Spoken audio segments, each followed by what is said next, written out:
Doing the 360 defense requires you keep your body in motion at all times, using your arms to defend different angles of attack. The key is keeping your arms at an oblique angle with your hands open and straight so that you don't take any blows straight on. Each is deflected down the angle of your forearm, which reduces its impact.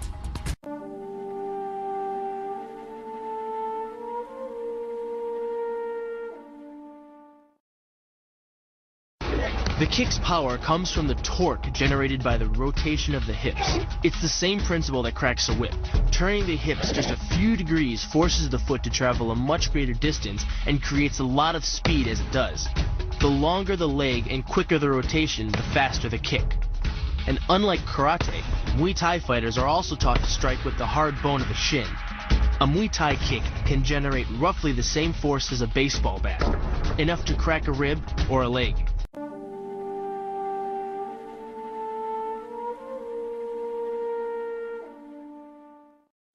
The hyperextension of the elbow, created by pulling back on the locked arm, virtually ensures that he will be taken down. The knee strike to the wrist dislodges the knife and further loads the elbow and shoulder.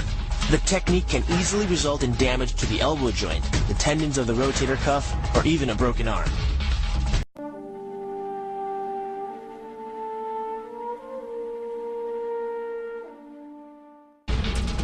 First, the opponent's arm works as a lever to optimize your control. Second, your own back serves as a pivot point for the throw.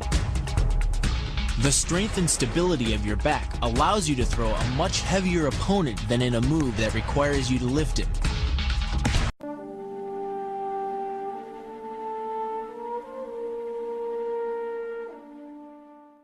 This kick is all about speed. The further the foot travels, the greater its acceleration, and the more dangerous a weapon it becomes. Powered by the muscles of the hip flexor and the quadriceps, by the time your foot reaches your opponent's throat, it's traveling nearly 40 miles per hour. That type of speed yields over 1,000 pounds of force, enough to puncture the Adam's apple and crush your windpipe.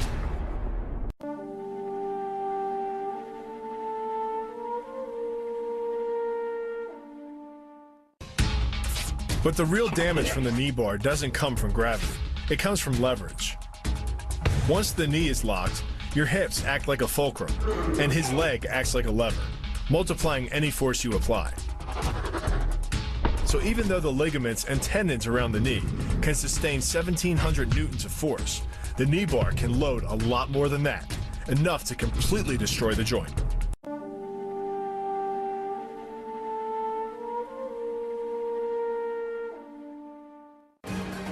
The key to the reap is to get your opponent's center of mass outside his stability zone. To do that, the Marine pushes his opponent at a location above the center of mass, while using his sweeping leg to create a tripping point, which is below his opponent's center of mass. Once the loss of stability has occurred, gravity does the work, and the damage. On the ground and on his back, your opponent is now vulnerable to any number of finishing strikes.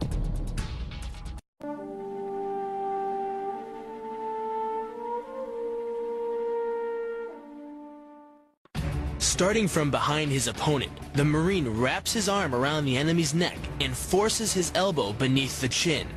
Clasping his hands behind the enemy's head, the Marine applies pressure in a vice-like movement of the forearm and bicep. Working much like a nutcracker, your forearm and biceps apply pressure to your opponent's carotid arteries. Located on either side of the trachea, these two arteries are the only way to get blood to the brain.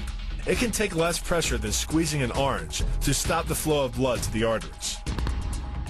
And with no blood flow, the brain shuts down almost instantly. Fight over.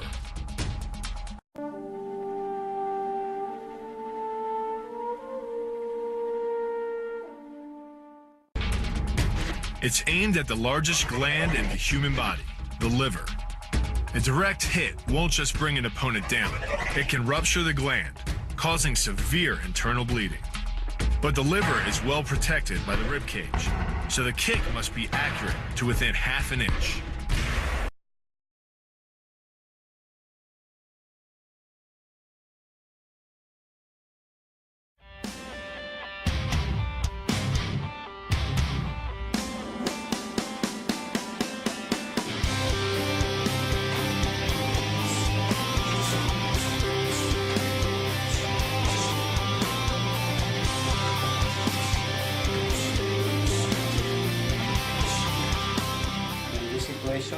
create like a discussion with the partner. I use this for like a provocation. He attacked to me. I use the same moment for manipulation. How catch the leg, how manipulation now the body like a shield, counter the wall, control the wall, the same moment control all the area, catch the leg, and broke the leg.